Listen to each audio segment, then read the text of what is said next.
Олон улсын энэ экспертүүдийг урьж авчираад онлайнаар ч гэсэн оруулаад тэгээд тал талаасаа энэ асуудлыг хилцэх нь угаасаа энэ манай хууль тогтоомжуудыг илүү боловсронгуй болгох, олон улсын сайн туршлагаас өөрийнхөө хуулинд бүрэн гүйцэд одоо нэвтрүүлж мөн түнчлэн хууль одоо хэрэглэх явцдаа хуулийн практиктаа энийг илүү наривчилж хэрэгэлдэг байх.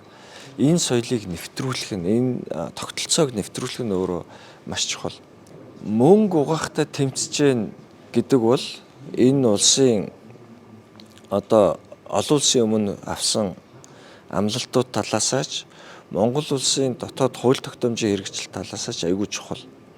Гэхдээ энийг сүултээ хавтгааруулад энтэй шинж тэмдэг төсөрхүү юм байхад л зүгээр бизнес хийж байгаа хүмүүсийг энэ нэрээр барьж авч шалгаж яана гэд хүндрүүлээд байх ийм асуудал байж болохгүй.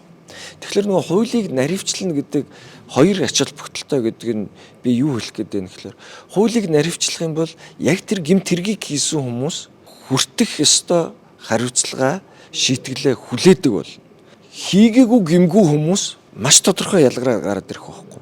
Хуулийг маш тодорхой болгож өгнө гэдэг бол аль аль талдаа хэрэгтэй байгаа. Хууль хяналтын байгууллагуудаа ч ажил нь хөнгөвчлөгдөж эхэлж байгаа байхгүй.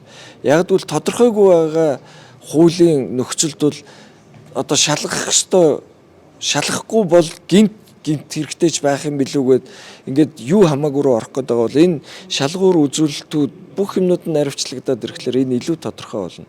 Хин хиндэ одоо хэрэгтэй зүйл болж байна.